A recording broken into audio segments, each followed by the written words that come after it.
The helicopter arrived and paramedic Chris Deacon was first on the scene. Kelly was swelling up and close to death.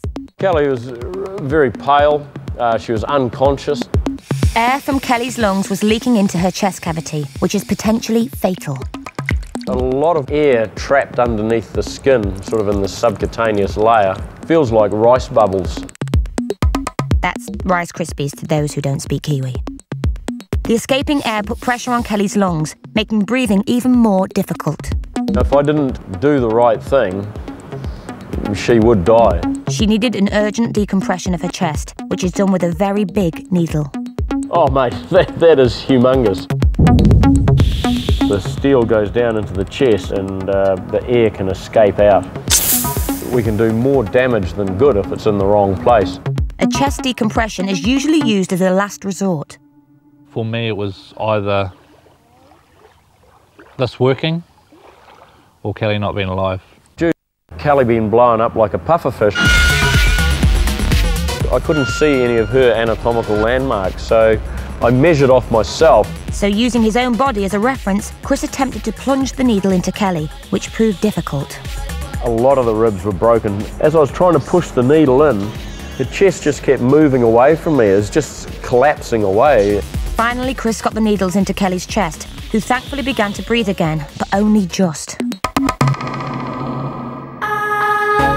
Kelly needed specialist care to properly repair her lungs, and she was rushed to Auckland Hospital.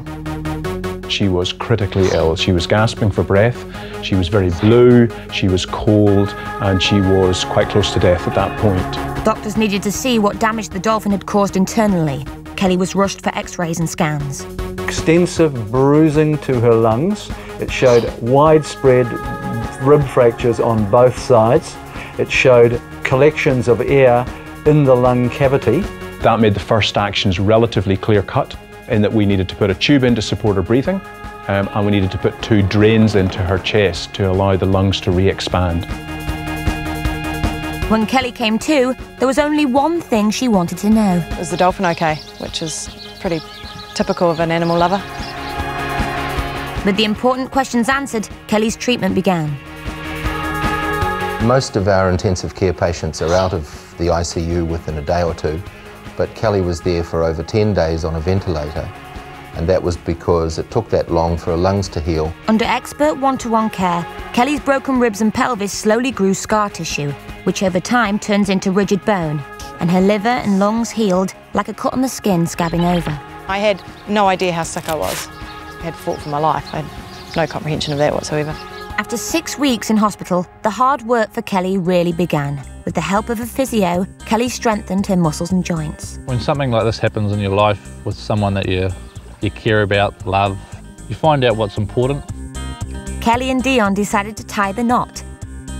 But even on her big day, Kelly couldn't shake off her love of dolphins, and a frozen flipper took pride of place at the wedding. And in spite of her grueling internal injuries, Kelly now leads a happy and normal life, which only got better in February 2010 with the birth of the couple's daughter, Alyssa. Rescue crews thought it was a prank. It wasn't until the 4th call came through that they sent a helicopter. Worst case scenario for my injuries is probably that I'm going to be shooting blanks